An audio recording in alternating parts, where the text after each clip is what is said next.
আসসালামু আলাইকুম ওয়া রাহমাতুল্লাহি ওয়া বারাকাতুহু নাহমাদুহু ওয়া নুসাল্লি আলা রাসূলিহিল কারীম আম্মা বা'দু ফাআউযু বিল্লাহি মিনাশ শাইতানির রাজীম বিসমিল্লাহির রহমানির রহিম। সম্মানিত আইওন টিভির শ্রোতা ও দর্শক মণ্ডলী, আপনারা যে যেখান থেকে আমাদের এই অনুষ্ঠান দেখছেন, আপনাদের সবাইকে স্টুডিও থেকে আমি মোহাম্মদ আব্দুল কুদ্দুস অভিনন্দন জানাচ্ছি, মুবারকবাদ জানাচ্ছি এবং আপনাদের প্রিয় অনুষ্ঠান আলোর পথে দেখার জন্য, শোনার জন্য, সাথে থাকার জন্য, অংশগ্রহণ করার জন্য সাদর আমন্ত্রণ জানাচ্ছি। সম্মানিত শ্রোতা ও দর্শক মণ্ডলী, আশা করি আপনারা সবাই ভালো আছেন। আলহামদুলিল্লাহ, আমরাও ভালো আছি। আমরা আশা করব প্রত্যেক দিন যেভাবে আপনারা আমাদের অনুষ্ঠানে অংশগ্রহণ করে থাকেন, আজকেও সেভাবে অংশগ্রহণ করবেন। স্ক্রিনের মধ্যে যে নম্বরটি দেখতে পাবেন, সেই নম্বরে টেলিফোন করে সরাসরি আমাদের সাথে কথা বলতে পারবেন, আপনাদের মতামত দিতে পারবেন, আপনাদের প্রশ্ন রাখতে পারবেন। অথবা যে মোবাইল নম্বরটি দেখতে পাচ্ছেন, সেই নম্বরে টেক্সটের মাধ্যমে আপনারা প্রশ্ন রাখতে পারবেন, আপনাদের মতামত রাখতে পারবেন। ইনশাল্লাহ আমাদের সম্মানিত অতিথি আপনাদের সেই প্রশ্নের উত্তর দিবেন। সম্মানিত শ্রোতা ও দর্শক মণ্ডলী, আপনারা সবাই জানেন যে আরবি নতুন বৎসর আরম্ভ হয়েছে এবং এই নতুন বৎসরের প্রথম মাস হলো মুহররম মাস। আজকে আমরা যে বিষয় নিয়ে আলোচনা করব, আমার সম্মানিত অতিথি যে বিষয় নিয়ে আলোচনা করবেন, সে বিষয়টি হচ্ছে মুহররম মাস এবং এই বিষয়ের উপর অত্যন্ত গুরুত্বপূর্ণ আলোচনা করবেন আপনাদের অত্যন্ত সুপরিচিত এবং এই অনুষ্ঠানের নিয়মিত অতিথি, দারুল হাদিস লতিফিয়ার সম্মানিত মুহাদ্দিস এবং লতিফিয়া কারি সোসাইটি ইউকের সম্মানিত জেনারেল সেক্রেটারি হযরত মাওলানা মুফতি আশরাফুর রহমান সাহেব বিশ্বনাথী। আসসালামু আলাইকুম। ওয়ালাইকুম আসসালাম ওয়া রাহমাতুল্লাহ। জনাব, ভালো আছেন? আল্লাহ শুকর, ভালো আছি। ধন্যবাদ।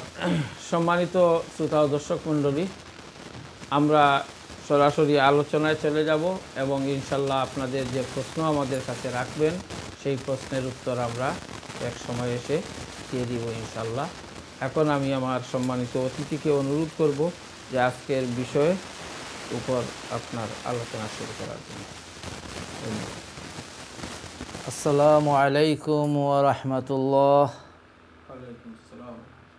আলহামদুলিল্লাহি রাব্বিল আলামিন ওয়াল আকিবাতু লিল মুত্তাকিন ওয়াস সালাতু ওয়াস সালামু আলা সাইয়্যিদিল মুরসালিন ওয়া আলা আলিহি ওয়া সাহবিহি আজমাইন। আম্মা বা'দ। আয়ন টিভির আলোর পথে অনুষ্ঠানের শুরুতে রব্বুল আলামিনের শুকর আদায় করছি, যিনি আমাদেরকে এই অনুষ্ঠানে আসার তৌফিক দান করেছেন। অসংখ্য গণিত দুরুদ এবং সালামের হাদিয়া পেশ করছি সাইয়্যিদুল মুরসালিন, শফিউল মুজনিবিন, রাহমাতুল্লিল আলামিন হুজুরে পাক সাল্লাল্লাহু আলাইহি ওয়াসাল্লামের উপর, তার সাহাবায়ে কেরাম, আহলে বাইতে নবী সকলের উপর। মোবারকবাদ জানাচ্ছি আয়ন টিভির আলোর পথে অনুষ্ঠানের সম্মানিত দর্শকদেরকে। আপনাদের নিয়মিত অনুষ্ঠান আলোর পথে, যে অনুষ্ঠানে বিভিন্ন বিষয় নিয়ে আমরা আলোচনা করে থাকি, আপনাদের পক্ষ থেকে বিভিন্ন পরামর্শ এবং প্রশ্ন উত্থাপিত হয়ে থাকে। আমরা চেষ্টা করি সেই প্রশ্নর উত্তর প্রদান করতে। আপনাদেরকে মোবারকবাদ জানাচ্ছি এই অনুষ্ঠানের পক্ষ থেকে। মোবারকবাদ জানাচ্ছি অনুষ্ঠানের সম্মানিত উপস্থাপক হযরত মাওলানা আব্দুল কুদ্দুস সাহেবকে। মোবারকবাদ জানাচ্ছি টিভি কর্তৃপক্ষকে, কলাকৌশলী সবাইকে। আমরা আরবি বৎসরের প্রথম মাসে এসে পৌঁছে গেছি, যে মাস হচ্ছে মুহররম, মুল হারাম। সম্মানিত মাস মুহররম। আরবি বৎসরের সূচনা হয়েছে মুহররম মাস দিয়ে। যেভাবে আরবি বৎসরের প্রথম মাস মুহররম, এই হিসেবে তার যে গুরুত্ব, সেই মাসকে আল্লাহ রাব্বুল আলামিন আশুরে হুরুম বানিয়ে তার গুরুত্ব আমাদের কাছে তুলে ধরেছেন।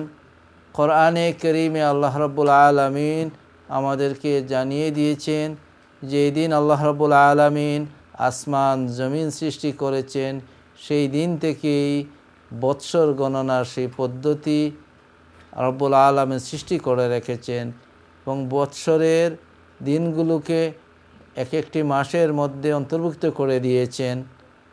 আর সেই অন্তর্ভুক্তির মধ্যে আল্লাহ রাব্বুল আলামিন 12টি মাসে বিভক্ত করেছেন। সেই 12টি মাসের মধ্য থেকে রব্বুল আলামিন 4টি মাসকে সম্মানিত মাস বা আশুরে হুরুম হিসেবে ঘোষণা করেছেন। রাসূল পাক সাল্লাল্লাহু আলাইহি ওয়াসাল্লাম আমাদেরকে সেই 4টি মাস আল্লাহ রাব্বুল আলামিন ঘোষণা করেছেন আশুরে হুরুম হিসেবে। সেই 4টি মাস কি কোন মাসগুলো, হাদিসে পাকে রাহমাতুল আলামিন মুহাম্মদুর রাসূলুল্লাহ সাল্লাল্লাহু আলাইহি ওয়া আলিহি ওয়াসাল্লাম আমাদেরকে সেই মাসগুলোর পরিচয় তুলে ধরেছেন। রাসূল সাল্লাল্লাহু আলাইহি ওয়াসাল্লাম ইরশাদ করেছেন যে 3টি মাস হচ্ছে লাগাতার। একটি বৎসরের 12টি মাসের 3টি মাস পরপর আসে, একটির পর আসে অন্যটি আসে। যেমন সেগুলো আল্লাহর হাবিব সাল্লাল্লাহু আলাইহি ওয়াসাল্লাম ইরশাদ করেছেন জিলকাদা, জিলহজ্জা এবং মুহররম, এই 3টি মাস পরে আসে। আবার একটি মাস এই 3টি থেকে আলাদা হিসেবে আসে, সেটি হচ্ছে রজবের মাস। যে 3টি মাস পরে আসে এর মধ্যে মুহররমের মাসটি হচ্ছে বৎসরের প্রথম মাস এবং জিলহজ্জার মাসটি হচ্ছে বৎসরের শেষ মাস। যখন বৎসরের শেষ হলো আশুরে হুরুম দিয়ে এবং আল্লাহ রাব্বুল আলামিন আবার বৎসরে শুরু করে দিলেন আশুরে হুরুম বা সম্মানিত মাস দিয়ে। যে মাসটি আমাদের থেকে বিদায় হয়েছে এবং যে বৎসরের বিদায় হয়েছে যে মাসের মাধ্যমে, সেটা হচ্ছে জিলহজ্জার মাস। আল্লাহ রাব্বুল আলামিন হজকে ফরজ করেছেন, সেই মাসে হজ সম্পন্ন করতে হয়। আর মুহররমের মাস একটি গুরুত্বপূর্ণ মাস, যে মাসে আল্লাহ রাব্বুল আলামিন এই মানব জাতিকে নিয়ামত দান করেছেন। আল্লাহ রাব্বুল আলামিন এই মাসে মানব জাতির একটি অংশকে জুলুম থেকে নাজাত দিয়েছেন। আল্লাহ রাব্বুল আলামিন যে মাসে নূহ আলাইহিস সালাতু ওয়াস সালামের সেই নৌকা যে কিস্তি নূহ সেটি সেদিন বীর লেগেছিল, তার স্থলে এসেছিল, পানি নেমে গিয়েছিল। এই সমস্ত নিয়ামতের সম্মিলন ঘটেছিল যে মাসে, সেই মাসটি হচ্ছে মুহররমের মাস। রাসূল পাক সাল্লাল্লাহু আলাইহি ওয়াসাল্লামকে জিজ্ঞেস করা হয়েছিল ইবাদত সম্পর্কে। একটি বিষয় আমাদের জানা প্রয়োজন, যে সমস্ত মাস, যে সমস্ত দিন ফজিলতপূর্ণ, যে সমস্ত দিনকে কোরআনে কারীমে, হাদিসে পাকে অথবা ইসলামিক শরীয়ত যে সমস্ত দিনগুলোর ফজিলত বর্ণনা করেছে, যেই সব দিনগুলোকে উত্তম দিন বলা হয়েছে, পুরস্কার লাভের দিন বলা হয়েছে, কোরআনের ভাষায় সুন্নাহর ভাষায় রুলস হচ্ছে, নিয়ম হচ্ছে, সেই সমস্ত দিনে যদিও স্পেসিফিক কোনো ইবাদতের কথা বর্ণনা না হয়ে থাকে, তারপরেও সেই দিনে বেশি বেশি করে ইবাদত করা, সেটা সাধারণভাবে হাদিস শরীফ থেকে আমরা সেই শিক্ষা গ্রহণ করি। যেমন সেই শিক্ষাটি আমরা যদিও কিছু স্পেসিফিক দিন সম্পর্কে পেয়ে যাই, সেই দিন থেকে আমরা এই কোরআনে কারীমের ইশারা বা হাদিস শরীফের ইশারায় পেয়ে যাই। রাসূল পাক সাল্লাল্লাহু আলাইহি ওয়াসাল্লাম যে সকল দিনগুলোকে উত্তম দিন বলেছেন, সেই উত্তম দিনে আমরা উত্তম কাজ করব, আমরা ভালো কাজ করব। যদিও স্পেসিফিকলি সেই দিনে কি কি করতে হবে সেটি বর্ণিত নাও হয়ে থাকে, সেটা এই দলিলের ভিত্তিতে গ্রহণ করা হয়ে থাকে। মুহররমের মাস একটি গুরুত্বপূর্ণ মাস। হযরতে আবু হুরায়রা রাদিয়াল্লাহু তাআলা আনহু হাদিস বর্ণনা করেন যে একজন ব্যক্তি রাসূল পাক সাল্লাল্লাহু আলাইহি ওয়াসাল্লামের খিদমতে আরজ করলেন, ইয়া রাসূলুল্লাহ হাবিবাল্লাহ, আল্লাহ রাব্বুল আলামিন আমাদের জন্য তো অনেক সম্মানিত দিন রেখেছেন, অনেক সম্মানিত মাস রেখেছেন, অনেক সম্মানিত সময় রেখেছেন, গুরুত্বপূর্ণ সময় রেখেছেন। তিনি জিজ্ঞেস করলেন, ইয়া রাসূলুল্লাহ, কোন সময়ে আমরা আল্লাহকে ইবাদত করতে পারি, নামাজ পড়তে পারি, নফল নামাজ পড়তে পারি ফরজ নামাজের পর? ফরজ নামাজের পর যেহেতু ফরজ নামাজ কোন সময় আমরা পড়ব, কখন পড়ব, সেটি আল্লাহ রাব্বুল আলামিন আমাদেরকে জানিয়ে দিচ্ছেন কয়বার আমরা পড়ব, এবং নফল নামাজ আমরা কয়বার পড়ব, কোন সময়ে পড়ব, সেটা আমাদেরকে স্পেসিফিকলি নির্ধারিত করে দেওয়া হয় নাই যে এই সময়ে এত রাকাত নফল নামাজ পড়তেই হবে, এভাবে ওয়াজিব বা নির্ধারিত করে দেওয়া হয় নাই, অবধারিত করে দেওয়া হয় নাই। বরং নফলের ক্ষেত্রে আমাদেরকে সুযোগ দেওয়া হয়েছে যে আমরা নিজের তাকত অনুযায়ী, নিজের ইচ্ছা অনুযায়ী আমরা নফল নামাজ, নফল ইবাদত আমরা করতে পারি, বেশও করতে পারি, কমও করতে পারি, আবার কেউ যদি চান তাহলে তিনি নাও করতে পারেন। তাই আল্লাহর হাবিবের সেই সাহাবী এসে জিজ্ঞেস করলেন, ইয়া রাসূলুল্লাহ, ইয়া হাবিব আল্লাহ, ফরজ নামাজের পর কোন সময়ে নামাজ পড়া অর্থাৎ নফল নামাজ পড়াটি উত্তম, বেশি সওয়াব? রাসূল পাক সাল্লাল্লাহু আলাইহি ওয়াসাল্লাম তাদেরকে জানিয়ে দিলেন যে রাতের মধ্যভাগ যখন শেষ হয়ে যাবে, মধ্যভাগের শেষ অংশে সেই নামাজ পড়া সেটা উত্তম। অর্থাৎ নফল ইবাদত সবসময় করা যায়, যেহেতু রাতের শেষ অংশ, সেই অংশটি অত্যন্ত গুরুত্বপূর্ণ, মকবুল সময় হয়ে থাকে। আল্লাহ রাব্বুল আলামিন প্রতি রাতের শেষ অংশে বান্দাদেরকে ডাকতে থাকেন যে হে বান্দারা, তোমরা আমার কাছে ক্ষমা চাও, আমি ক্ষমা করব। আমার কাছে তোমরা তোমাদের অসুস্থতা থেকে আরোগ্য চাও, আমি তোমাদেরকে আরোগ্য দান করব। সেই মকবুল সময়। তাই রাসূল সাল্লাল্লাহু আলাইহি ওয়াসাল্লাম সাহাবীকে বলে দিলেন যে তুমি ওই সময় উত্তম হচ্ছে নামাজ, নফল নামাজ পড়া। এর অর্থ সাহাবায়ে কেরামরাও বুঝেন নাই, অন্য কেউই বুঝেন নাই যে অন্য সময় নফল নামাজ সেটা পড়া যাবে না। অনুরূপভাবে সেই সাহাবী জিজ্ঞেস করলেন, ইয়া রাসূলুল্লাহ, হাবিবাল্লাহ, রমাদানুল মুবারকে আমরা রোজা রাখি, সেই রোজাটা সওমকে আল্লাহ রাব্বুল আলামিন ফরজ করেছেন। আমরা রমাদান ব্যতীত কোন মাসে নফল রোজা বেশি করে রাখতে পারি? এই হাদিসে পাকে রাসূল পাক সাল্লাল্লাহু আলাইহি ওয়াসাল্লাম সাহাবীকে উদ্দেশ্য করে বললেন যে আফদালুস সিয়ামি বাদা শাহরি রমাদানুল মুবারকের মাসের পরে নফল রোজা রাখা হিসেবে, সওম হিসেবে আশ-শাহরুল্লাযী ইয়াদউনাহু আল মুহাররম, যেটা আরবের মানুষরা তারা মুহাররম মাস হিসেবে আহ্বান করে ডাকে, চিনে থাকেন। সেই মুহাররমের মাসে রমাদানের পরে সাধারণভাবে নফল রোজা রাখার ক্ষেত্রে সেই মুহাররমের মাসে রোজা রাখা সেটা উত্তম।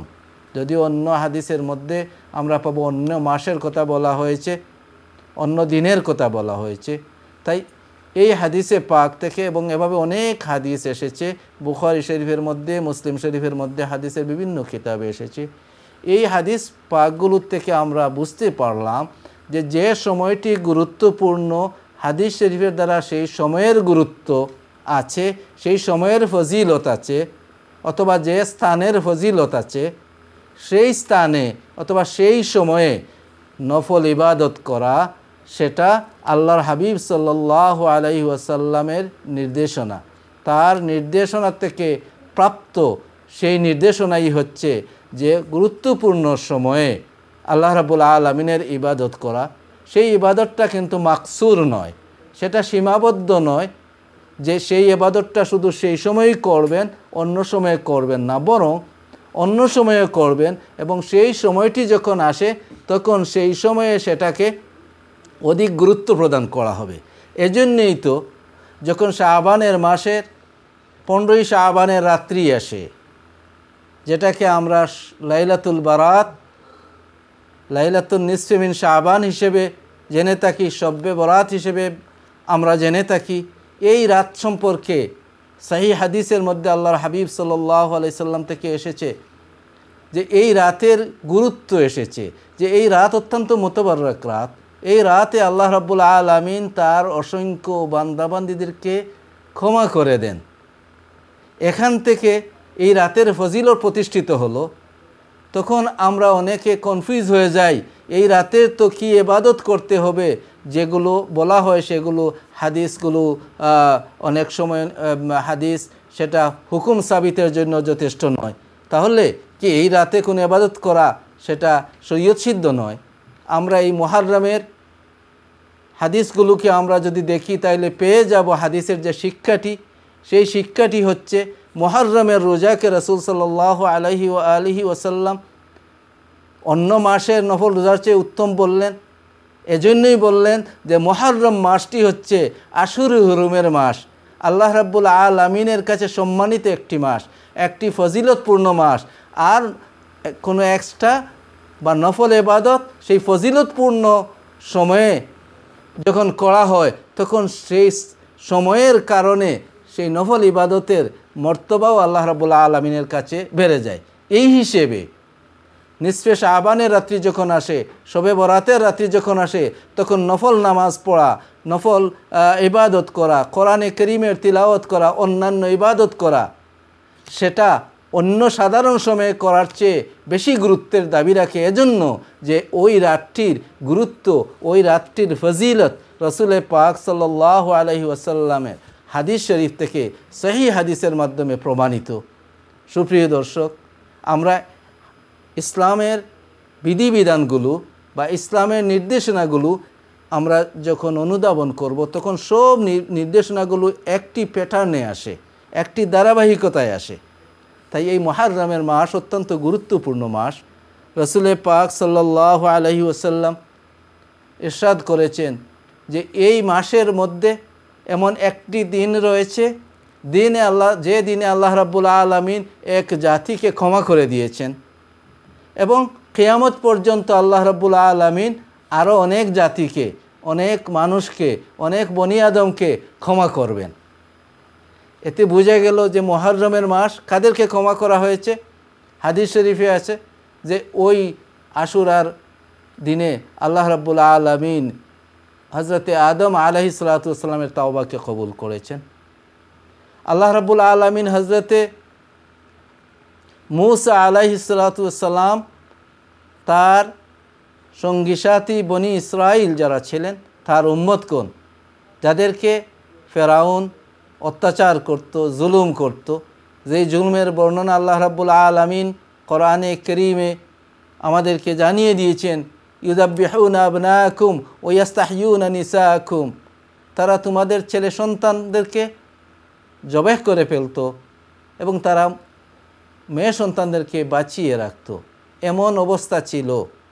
শেষ পর্যন্ত হযরতে মূসা আলাইহিস সালাতু ওয়াস সালামের আগমন ঘটল। মূসা আলাইহিস সালাতু ওয়াস সালাম বাসাত হলো, তাকে নবুয়তের দায়িত্ব পালনের কমান্ড করা হলো, নির্দেশনা দেওয়া গেল। আল্লাহ রাব্বুল আলামিনের সেই নির্দেশনায় তিনি ফেরাউনের কাছে গেলেন, তিনি সাহায্যকার চাইলেন আল্লাহর কাছে।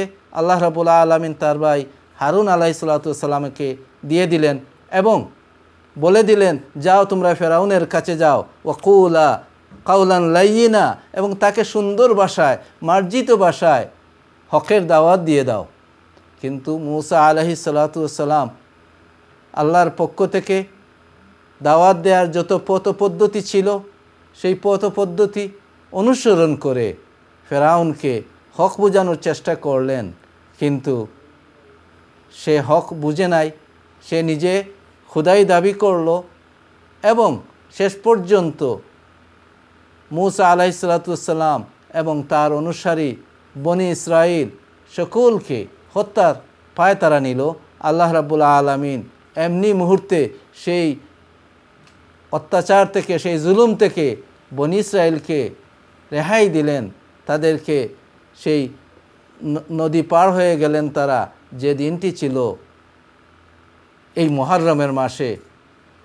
তাই আল্লাহর হাবিব সাল্লাল্লাহু আলাইহি ওয়াসাল্লাম আমাদেরকে জানিয়ে দিলেন যে আল্লাহ রাব্বুল আলামিন এই মুহররমের এমন একটি মাস যেটা শাহরুল্লাহি আল মুহররম, আল্লাহ রাব্বুল আলামিনের মাস।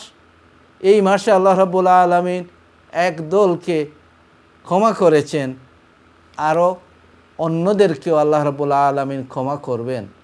তাই যারা ক্ষমা পাওয়ার তারা ক্ষমা পেয়েছেন, এবং আমরা যারা ক্ষমা পেয়েছি সেই নিশ্চয়তা নয়, আমাদের জন্য কিয়ামত পর্যন্ত আগত বনি আদমের জন্য এই মুহররমের মাসে সুযোগ রয়েছে আল্লাহ রাব্বুল আলামিনের কাছ থেকে সেই ক্ষমা চেয়ে নেয়ার। এর অর্থ সেটা নয় যে এই মুহররম ব্যতীত কখনো আর ক্ষমা করা হবে না। এর অর্থ এটা নয় যে মুহররম ব্যতীত অন্যখানে, অন্য স্থানে, অন্য দিনে, অন্য মাসে আল্লাহর কাছে ক্ষমা চাওয়া যাবে না। এটা এজন্যই আল্লাহর হাবিব সাল্লাল্লাহু আলাইহি ওয়াসাল্লাম জানিয়ে দিয়েছেন, আমাদেরকে শিখিয়ে দিলেন যে যখন কোনো ফজিলতপূর্ণ সময় হয়, সেই ফজিলতপূর্ণ সময়ে আল্লাহ রাব্বুল আলামিনের কাছে ক্ষমা চাওয়া সেটাও ফজিলতপূর্ণ হয়ে থাকে। অন্য সময়ের ক্ষমা চাওয়া আল্লাহ ক্ষমা করে দিবেন, এই সময়ে ক্ষমা চাইলে আল্লাহ ক্ষমা করে দিবেন, কিন্তু এই সময়ে ক্ষমা চাইলে সেটা ক্ষমা পাওয়ার আরও বেশি আশাবাদী হওয়া যায়। কারণ এই সময়টি আল্লাহ রাব্বুল আলামিনের কাছে সম্মানিত সময়। আল্লাহ রাব্বুল আলামিন নিজেই সম্মান প্রদান করেছেন, আর যখন আল্লাহ রাব্বুল আলামিন কিছুকে সম্মান প্রদান করেন তখন সেই সম্মানিতকে যারা সম্মান প্রদান করে আল্লাহ রাব্বুল আলামিন তাদেরকেও সম্মানিত করে দেন। এর কারণে কোরআনে কারিমে আল্লাহ রাব্বুল আলামিন আমাদেরকে নির্দেশ দান করেছেন সম্মানিত স্থানগুলোকে, সম্মানিত বিষয়গুলোকে, সম্মানিত বস্তুগুলোকে আমরা সম্মান দেখাবো, আমরা সম্মান প্রদর্শন করব, তাজিম দেখাবো। আর সেটাকে আল্লাহ রাব্বুল আলামিন বানিয়ে দিয়েছেন আমাদের তাকওয়ার সবব। কোরআনে কারিমে আল্লাহ রাব্বুল আলামিন ঘোষণা করছেন, ওয়ামান ইউআযিম শাআইরাল্লাহি ফাইন্নাহা মিন তাকওয়াল কুলুব। যারা শাআইরুল্লাহ, যেগুলো আল্লাহ রাব্বুল আলামিনের নিদর্শন, মুহররম মাস আল্লাহর নিদর্শন। আল্লাহর নিদর্শন কিভাবে হয়? যেই বিষয়টিকে আল্লাহ রাব্বুল আলামিন ফজিলতপূর্ণ করেন সেই জিনিসটি আল্লাহ রাব্বুল আলামিনের নিদর্শন হয়ে যায়। সেই শাআইরুল্লাহর মধ্যে বিভিন্ন বিষয় রয়েছে, সেটা ব্যক্তি হতে পারেন, সেটা কোনো স্থান হতে পারে, সেটা কোনো জন্তু হতে পারে। যেমন কোরআনে কারিমে আল্লাহ রাব্বুল আলামিন ঘোষণা করছেন যে হাজ্জি সাহেবগণ কোরবানির জন্য যে উট, কোরবানির যে পশু তারা হজ্জে কোরবানির জন্য নির্ধারণ করেন, সেই পশুকে আল্লাহ রাব্বুল আলামিন বলেছেন সেটা শাআইরুল্লাহ, সেটা আল্লাহ রাব্বুল আলামিনের নিদর্শন। ওমান ইউআযিম শাআইরাল্লাহি ফাইন্নাহা মিন তাকওয়াল কুলুব। তাই আল্লাহ রাব্বুল আলামিন যেটাকে সম্মানিত করেছেন সেই সম্মানিত বস্তু, সম্মানিত সময়কে যারা সম্মান দেখালো, এর কারণে রাসূল পাক সাল্লাল্লাহু আলাইহি ওয়াসাল্লাম আমাদেরকে নির্দেশনা করলেন যে মুহররমের মাসকে আল্লাহ রাব্বুল আলামিন সম্মান দান করেছেন। তাই নফল ইবাদত আল্লাহর সম্মানিত করা সেই মাসে তোমরা যদি করো সেটা হচ্ছে আফদাল। সুপ্রিয় দর্শক, ধন্যবাদ জনাব। আপনার কাছে আসলে একজন কলার ছিল, সেজন্য আমরা কথা বলে নিই। হ্যালো, আসসালামু আলাইকুম। হ্যালো, আসসালামু আলাইকুম। জি, ওয়ালাইকুম আসসালাম।